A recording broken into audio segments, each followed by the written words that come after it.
When we see an animation, we believe that we're seeing a diagram that's absolutely truthful, and the advertiser is showing us the animation because there is no other way for them to communicate the truth of their product. The fact of the matter is, animation is the single most fabricated thing that we do. You hear all the bull about marketing every day. Make your money in your sleep. My new offer is crushing it. My guru could beat up your guru. It's time to go right to the source and get the truth about marketing. With your host, the founder of copychief.com, Kevin Rogers.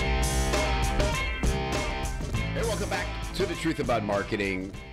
What a show today. My guest is Ron Lynch from Big Baby Agency. If you haven't heard of Ron, man, buckle up, because this is a guy whose work I promise you've seen many, many times. He's also a guy who really has a deep, deep understanding of what makes a product sell. So if you're sitting there wondering about your own offers or how to make sure that you're coming up with products that are really going to resonate, you're going to learn a lot from Ron today. This is a guy I could talk about so many different topics with. He's had an amazing life story up to this point already, and we're going to dive into it in just a second here. BigBabyAgency.com is where you can find Ron and his work and see some amazing case studies of the work he's done. He really lays it out for us there. Just a couple of highlights: $4 billion in consumer goods sales for the clients of Big Baby Agency. Over 300 product launches. He helps entrepreneurs take their product from infancy to maturity. He is the co-author of the book called Buy Now: Creative Marketing That Gets Customers to Respond to You and Your Product. Ron, thanks so much for being here, man. Kevin, it's my pleasure. Absolutely. Thanks for having me. Yeah, man, this is going to be so fun. I want to start with offers themselves, right? Like in marketing, that is the big question. You know, how do we know our product is going to resonate, is going to, be something that people want? And there's lots of little ways that we can sort of validate points of it, right? But for you, I mean, you have to decide to put a lot of money and a lot of work behind a campaign. We're talking about major television campaigns here. So I'd love to hear about your process for picking a winning product. Yeah, for me, it's very, it's fun, first of all, and I get offered an awful lot of things to do. A lot of stuff comes across our desk. The challenge in it is, I don't represent all consumers. I'm just one person. And to be completely candid with everyone, I've never actually bought a product from an infomercial myself.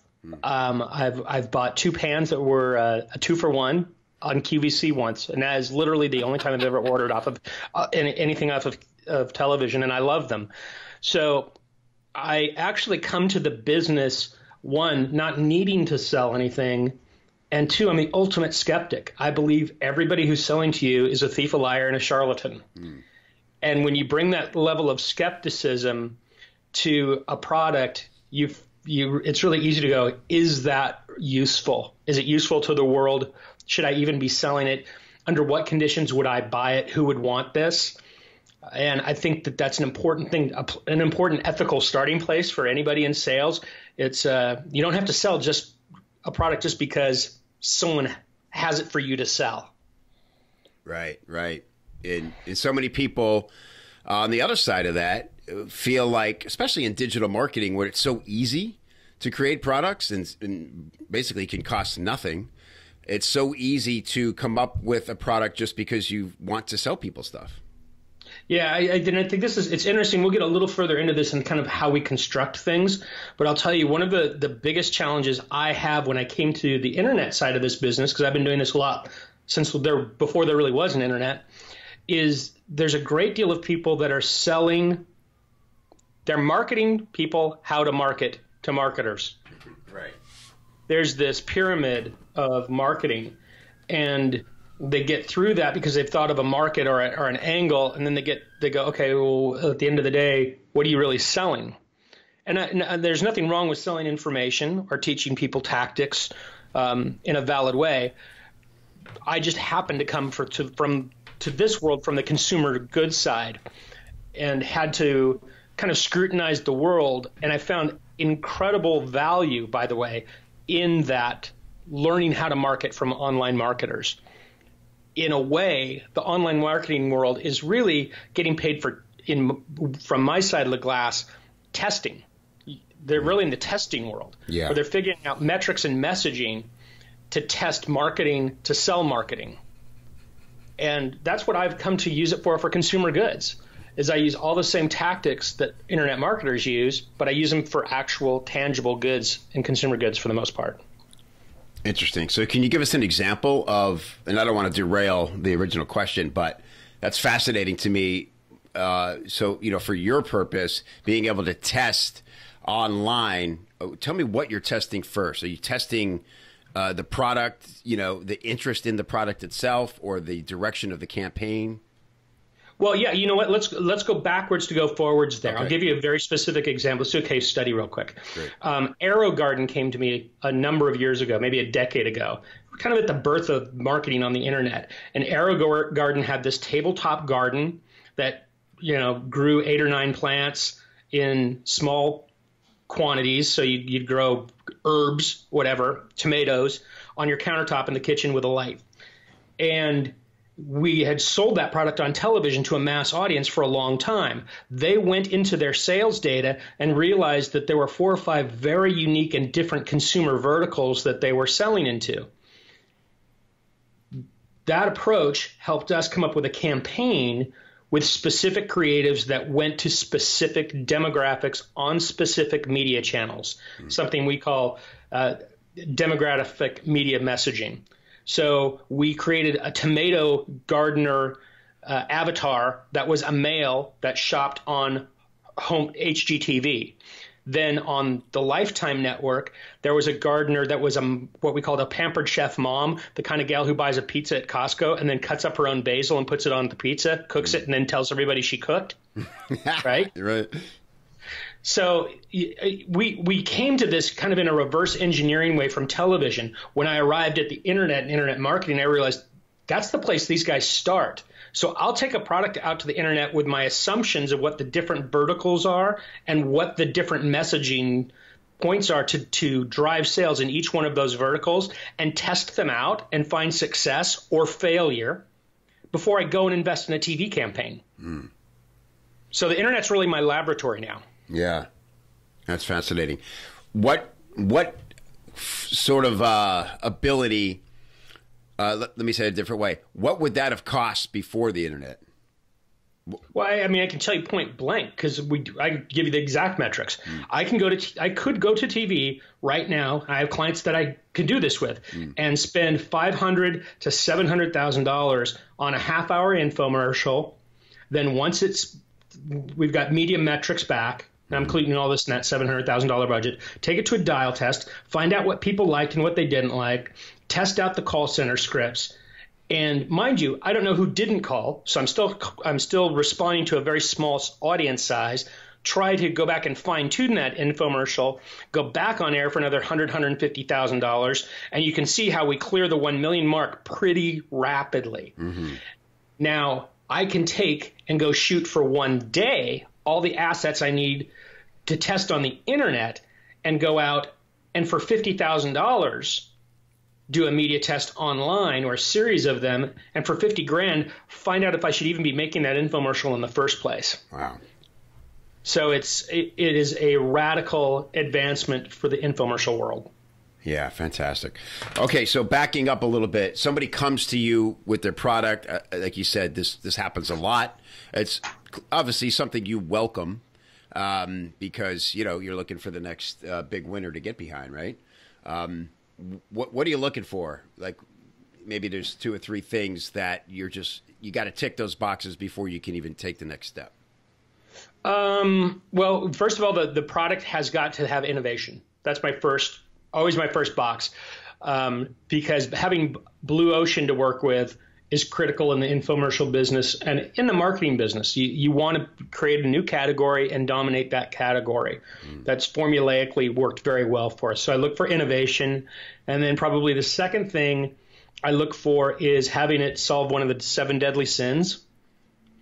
If it solves greed or vanity or happiness, then you're probably getting closer. So they're more psycho verticals that I'm looking for, first of all, and then finally it's the product. And does that product in fact work, and does it fulfill its promise? And what is the vetting process for that? Does the product work? In some cases, the products are already tested. There's a lot of inventors or a lot of small companies come to us and they have sales, and they're looking to shine a light on a target audience that they believe already exists. So there may be testimonial users within that group. Sometimes there's not, and we test the product ourselves and we go, we like it or we don't like it. And I honestly tell you that we probably say no to 70 to 80% of the things that we touch. What is your process for that? Is it a bit like Shark Tank, where you're just having people come to you one after the other for 2 days straight, or how do you run that? No, it's most people I meet are actually through social context or business contacts that go, hey, I've got a friend who does this. Although I think that the meetings for those individuals, when the meetings happen, probably feel a little bit like Shark Tank to them. But I try to be extremely empathetic and always assume that people have their work behind them when they come to us. The one thing I won't do is I will never entertain a meeting when someone calls me and says, I have an idea for a product. Yeah. It's like someone saying, hey, I have an idea for a screenplay and I'd like you to write it. I'm out. Right. Go make your own movie. Right. Don't even pitch me on it on the veranda, please. Like, just show it to me when it's done. If you don't believe in enough to write it out, I don't believe in enough to entertain it, because we're too far away from the goal. So let's go make one out of clay first, right? Yeah, that's great. So one of the products that fascinates me that you've worked with is the Fix Me Stick. I think the first reason it fascinates me because it sounds like something Keith Richards would say to his doctor after a tour. You gotta fix me stick, doc. Brilliant. This is one of those products where it seems to me like, okay, so you vet this thing, you go, wow, it really works. Now you gotta not only show how it works, but you got to convince the audience that it's real and it's safe. And I'll just tell you, it looks like a USB stick that you put into your computer and it vacuums out the virus. And so for me, like, I'm always scared to use any kind of computer cleaner or something, because I just think, oh, this is going to cause way more problems than I have already. So could you walk me through a little bit of the process of going, how do we show people that this thing works? First of all, because they can't see it work, right? Sure. So first of all, who would you guess is the audience for that product? Avid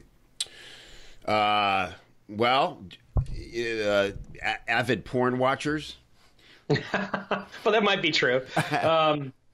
So surprisingly, we had some data on that product when it came to us. The 2 young men that created that product and that company, they're out of Canada. They're both computer engineers and both really brilliant and very nice people. And they had gone on Dragon's Den, which is Canada's version of Shark Tank. And they had won an investment on Dragon's Den, and then they called me. Okay. And so they said, hey, what would you do with this? Because it's pretty much the same question you just asked me. And I asked what their audience was. Surprisingly, to me, the audience was mostly people that were boomers. They were 50 to 75 years old. And the product itself, it'll make total sense when I tell you. The product itself to them gave them a physical place, literally like a garbage can, that they were plugging into their computer.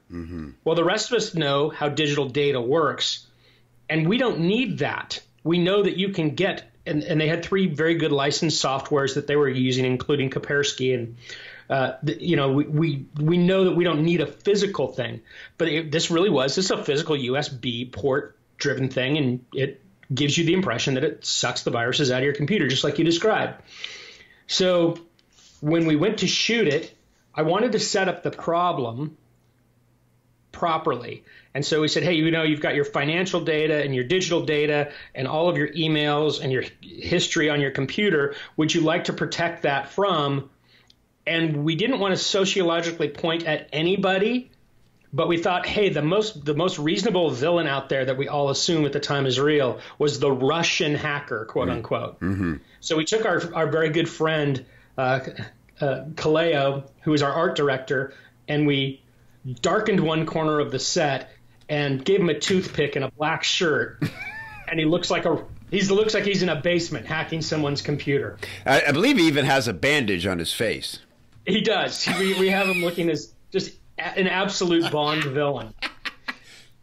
So we set up an icon that they believe. They believe that is what that person is out there, and that's what they look like. So we created a villain, and then we showed a computer like a crosshatch of a computer. We, with animation, took the top of the computer off and showed the circuitry board of the computer and showed it beet red with electronic virus running through it. And we plug in the Fix Me stick, and all the virus gets sucked out and goes into the stick, and the stick pulses red, and the control panels and this digital circuitry of the computer are now a cool, soothing blue. Mm-hmm. Wow.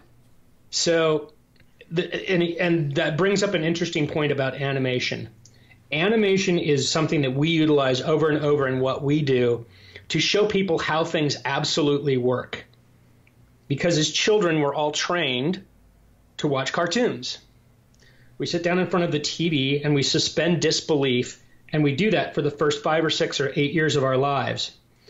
And as adults, that mechanism in our brain is still trained to believe that is the clue to suspend disbelief, which means when we see an animation, we believe that we're seeing a diagram that's absolutely truthful, and the advertiser is showing us the animation because there is no other way for them to communicate the truth of their product.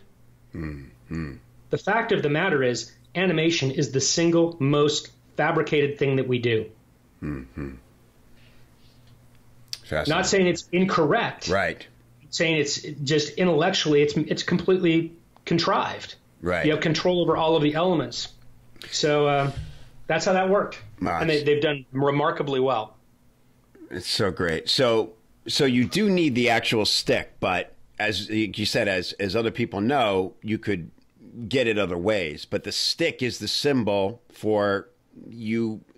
Like you said, a boomer probably, they want to hold it in their hand. They want to plug it in. They're part of the process. Yeah, it's essentially a digital data product for a person who doesn't understand what digital data products are. Wow. It's brilliant. It's brilliant. Yeah. Okay, great. You know, I love the animation that you brought that up. There was a great thread in copychief early on where a guy showed a video of this guy who makes fake product videos. You may have seen this. Yeah. I can't remember the guy's name, Mark something. And this was the one about how it actually wasn't a product. It was just a tip. He gives his fake tips. And this one was about how you could stop your ski goggles from fogging up by putting Band-Aids inside of them. You ever seen this? No. It's brilliant. And it just sounds plausible enough. But the key to it, we broke this whole video down. Why do people believe this guy, right? And just like you said, Ron, he cuts away to an animation and shows you how it works. But what's hilarious is what he's describing, the scientific process, total gibberish. Yeah. Yeah. But because you have an animation, you're going, of course, that just ticked off all the boxes. So now what was hilarious about it was all these reputable ski resources were linking to this article and giving it as a legitimate tip, right? Hilarious. Oh, man. Well, we've had products where you couldn't explain the product because you couldn't see it, and we've relied on an animation. I'll give you an example. We had a product, it's called Back Joy, and it's an orthotic for your back that you sit on. In fact, I'm sitting on one right now in my office chair, and it looks kind of like a John Deere tractor seat, But if you sit on a product, it disappears underneath the person's butt, which makes it very difficult in TV. So when we introduce the product on TV, we show it in animation first and what it physically does to your anatomy, why it works and how it makes your posture better and relieves pain in your back. Because the rest of the half hour of the show, we're using the thing and it disappears every time we use it. Right. That's brilliant. Oh, yeah. I'm watching now. By the way, if you go to bigbabyagency.com, you can see links to all these great videos. Oh, man, it's just so good. I just love this stuff. Brilliant. Okay, so we got a product that's a winner. Let's talk about a spokesperson, right? This is such an important topic, and it's really fascinating to me. You know, we've had a lot of people come to us with info products, say in the alternative medical space. And there's sort of like 2 or 3 levels of spokesperson. I always believe, look, we got to have somebody out in front of the product. It's just not the same if it can be a company, but I like to have the person out there, right? And so in alternative medicine or functional medicine, you're going, you got to make choices like, do we want a white coat? Because in one sense, like that's sort of the enemy we have here. But it also carries a lot of authority. So talk to me about, I have a 2-part question for you. What qualities, help you decide what's a top choice in a spokesperson? And secondarily, if you can't get that top choice, what are the things you sort of compromise on in picking, sort of getting the person you can get as your spokesperson? I want to assure everybody that Kevin and I did not talk about this beforehand, but you just teed the ball up so high for me, I have to smack it. Awesome. We had a product 15 years ago called Light Relief, which is an infrared light therapy product. When you turn on an infrared light, an LED that's infrared, it does nothing. Now, I don't mean it functionally does nothing. It doesn't light up because it emits infrared light. So we had to take this product and next to the infrared lights, we had to put red and blue lights so that when you turn the darn product on, the consumer would know the product was turned on. The technology behind the product was NASA proven science. It was for real science that certain waves of infrared light block pain signals and help increase circulation and decrease swelling. So the product was great for pain relief. It was great for, in fact, I think it's the only known treatment for diabetic neuropathy in feet. So it was a real product, but it was literally space age and very strange. And how do you communicate that? So we wanted a spokesperson that was super truthful. And I thought, who's the most really, like if I could have anybody for this, who would I have? And out of my mouth blurted the name Ron Howard. Because Opie Taylor would never lie to you. Ron Howard just wouldn't lie to you. He's got that face. I went, okay, I'm not getting Ron Howard. He's busy making movies with Brian Grazer, and he's a billionaire. Who else could I get? And my wife said to me, hey, why don't you get Barry Van Dyke? He's on Diagnosis Murder with Dick Van Dyke. And I went, yeah, Barry Van Dyke, Dick Van Dyke's son, would never tell a lie to me. I need someone who's super credible. Now, I know he also fits my audience profile. The pain relief audience that I was going to sell to was going to be over 50 years old. I knew they were familiar with that show because it was on in rotation every half an hour on the whatever that's that Hallmark. I don't know what channel that is anymore. Right. It's been a few years. Right. So we called him, and he was like, yeah. So we hired him, and he did a super job, and that show ran for 1.5 years, 2 years, and it had maxed out in profitability. We were still selling units, but we thought we might be able to sell a few more. So we went, all right, who would fit this audience profile? Who would they still trust? Who might draw in a few more viewers? And I hired Robert Wagner. Exact same show, exact same copy. I didn't change a word of the show. I just went and reshot the stand-ups with the same show and placed Robert Wagner where Barry Van Dyke had been. And the improved performance of the show was pretty stellar. It went up probably 2x, 3x. And that show ran for 9 years. Wow. Selling that product. So it's all of these discussions always go back to me to what builds the most credibility and sincerity. And unfortunately in Hollywood they have a saying, it all boils down to sincerity. If you can fake that. Right. That's great. Wow, fascinating. What a great example. Yeah, it reminds me of, who's the guy?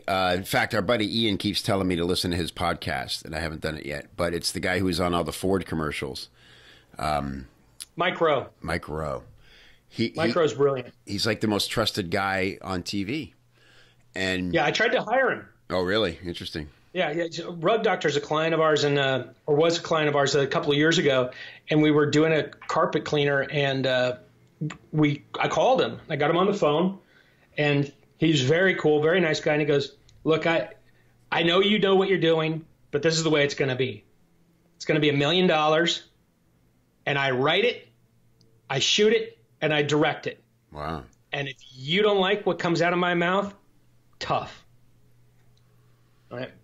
As much as I can appreciate the bravado of that, we can't take that risk on. Yeah. But if I had $1 million in a new product, I'd hire that guy in a second. Yeah, interesting. Did he talk at all about? I mean, I get like wanting maybe final say on the script or some collaboration, but that is a lot of bravado. I mean. Yeah, he's like, I know my audience. I know how to sell to them. You tell me what it is. If it works, I'll go do it. But no, it was like, I'm going to write every word of it, and I'm going to say it. Well, and Dirty Jobs, he does the whole show in one take. Wow. He doesn't go back and do things twice. And it's not because he's a jerk. It's that he wants it to be real and he wants it to be true. And I appreciate that. And I appreciate that about him. Yeah. Yeah, fantastic. That's great. Well, we could talk for an hour just about what is it that makes him so credible? But in my surface thoughts about it, it's that idea. It's Dirty Jobs. This is a guy who rolls up his sleeves. He jumps into the muck, and you got to trust a guy who's willing to get filthy to tell you the story. Yeah, and it's about humility too. It's you watch his show, and he describes it this way. His show is about him being an apprentice. He goes out and he's an apprentice to people birthing cows and digging coal and, making chocolate or whatever it is. And he approaches it with that kind of naivete and humility it's captivating. Yeah, that's interesting. Because for some reason, who just popped into my head was that spiky-haired guy from the Food Network, Guy Fieri. And I'm going, yeah, he plays a similar role, but I don't trust him because he's not really playing apprentice when he goes to these restaurants. It's just more reviewer or, you know what I mean? Like interviewer. Yeah, I think that the character flaw that you're identifying is he knows more than the people that he's around, and he's willing to kind of alpha his way through that. Mm-hmm. And I kind of like that humble approach that, and I think Bourdain has that humble approach where there's an element of discovery. Yes. Yeah, you feel like and that's the excitement of going on a journey with anybody in any context, whether it's a book or a movie or a half-hour sitcom, right? I mean, if the Dalai Lama says to you, "I had no idea," you're going to lean in. Exactly right. Oh, boy, this is good stuff. Okay, so, well, Ron, it kills me to even look towards ending this episode, but I want to, because I want to get to the essential question, because I get so excited when somebody has your level of experience in the depth of testing you've done and the time you've spent pondering all that is the reasons that people buy. So, Ron Lynch, what is the one thing you've done in all your marketing that has produced the most surprising result? I believe that it is a technique that is really empathy. It boils down to empathy. I've learned to talk to the viewer about the viewer first and the product second. And if I ever deviate from that, it's like stubbing your toe. You go, why did I do that? But for the work we did with GoPro, the work we've done with Samsung, whenever we lead the conversation with curious questions to the viewer about the viewer and their life, and walk them through a series of questions that we know are rhetorical, but really are a dialogue with them, and make them a little introspective and a little observational about their own life, then you can at least have the sales conversation about the good product you're representing. So I think that if you're always, seriously trying to do good, sell good, and are empathetic to the viewer, you're going to get the results. So the first time I think that I could really say, hey, I knew that and I learned that was probably in the very first infomercial I made for Space Bags 15 years ago. And I guess because that was a career changer for me. So to be able to go from one career to another and go, holy crap, it worked. You mean I get to do this for a living? That was the most surprising thing, was that I think that I was somewhat competent in this art form. And at what point did you realize that that was the reason behind it? That idea of putting the viewer first and the product second. It was probably 10. I guess I instinctively did that, but it was probably when we got to GoPro. So I was about 8-10 years into this. That when oddly, my office was 2 floors above Contour Camera's office in Seattle, and I'd gone down a couple of times and asked them if they'd want to get involved in direct response, and they didn't seem to get it and didn't want it. And one of the guys in my company at the time had met Nick Woodman and brought him in, and when we got to utilize the GoPro camera, the 2 things that we knew we had to do were, one, we had to not sell sports footage. We had to show the viewer putting the camera on first. So in all the GoPro spots initially, the first angle is of the viewer, because that is the first thing you see when you play your footage back on a GoPro, is you see yourself turning on the camera. And when that was such an authentic moment for everybody, and most of the people had kayaking helmets or skiing helmets on and goggles and stuff, and they become an avatar. So really, that advertising became about the viewer. Then you get the sports footage, and at the end, back to your very first question, the offer was absolutely irresistible, because the offer in all the GoPro commercials was always, go online right now to enter. We give away an entire suite of our products every day to consumers just like you. Yeah, such a huge. Was that one of your first experiences with a viral campaign where you were part of the call to action was to come get involved, come show us what you're doing with our product?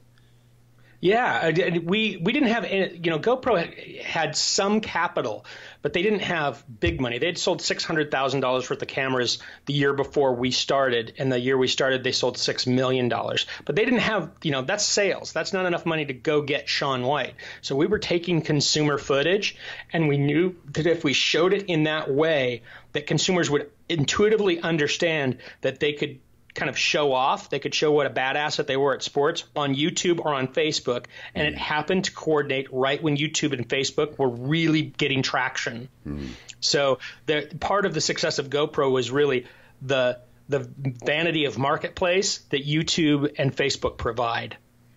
That's great. Yeah, be a hero. Be the hero.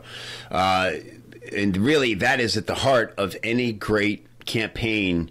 When anybody sits down to write copy, the first thing on their mind should be, how do I make the reader, the audience, the viewer, the hero here?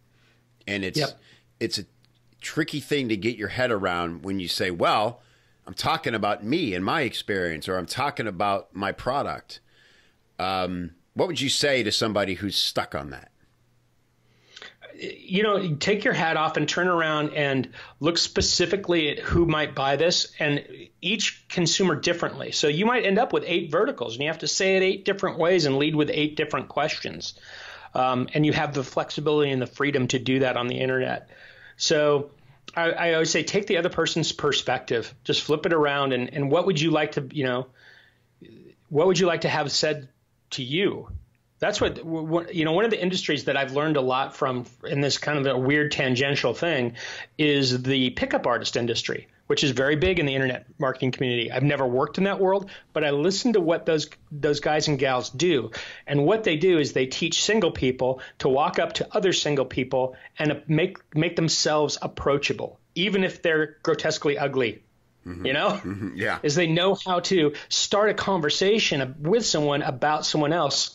And everybody likes to talk about themselves. Everybody's the hero of their own movie. If you give them the freedom to do that and be interested in them, then you're going to win. That's great. I got to take one other little side real quick, because it's on that topic, and I think we can actually use that in life as well, right? I heard a great quote from Cal Fussman. Do you know who Cal Fussman is? No. He's known as the greatest interviewer, and he has a column in Esquire magazine called "What I've Learned." And you know the piece, right? And so I know the piece. Yeah, and so you're always reading those and going, man, whoever did this interview is brilliant, but you never see him, right? And so he talked about the way to get a great interview is you start with the heart, and once you have the heart, then you go to the head. And once you have the heart and the head, now you have a pathway to the soul. And I remembered him saying that. And the next time I was trapped in a really boring conversation. Every once in a while you just find yourself in this awkward scenario socially where you want to be polite to the person you're talking to, but it's going nowhere and you can't walk away, right? Right. And so the next time I found myself in that scenario, I remembered that quote, and I said to the person, we were just talking about stupid, boring surface stuff, and we were running out of gas fast. And I said to this person, I said, what did you want to be?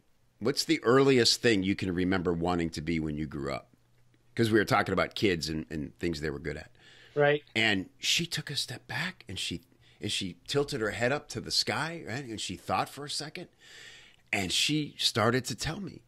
And for the next, 10 minutes, we had the most invigorating conversation. It's like they had to tear us apart after that, right? And it's a simple magic thing that you just touched on, which is everybody's interesting and everybody has a story. And if you are willing to step outside yourself and think, what's this person's journey about, and what do they need to hear to get excited, then I think that is sort of the key to the kingdom right there. Yeah, absolutely. That it's funny. It's one of those things. Other people matter. Imagine that. Yeah. Who'd have thought that in marketing of all things? Man, Ron, this has been so fun. I hope we can do it again. Really appreciate you making time to do this. What's the next thing that's got you so excited? You know what? I was going to say I got a stack of non-disclosure agreements on my desk. Say, what could you talk about? Yeah. It sounds so goofy, but no, I'll tell you, there's more to come. There really is, and we're very excited about the work that we're currently involved in, because we typically get to see stuff a year or 2 years before the world gets to see it, and it's exciting to me to see the technologies that are here that people aren't even aware of that we're going to bring light to. So life's getting better and better. And Kevin, thank you so much for having me. Thanks for the time. Thanks for being such a great interviewer and listener. And I know I ramble a little bit, but I hope folks have find value in this. No, every word. I'd love to do it again. Yeah. And there is an upcoming book, isn't there? Can we talk about that? Is it?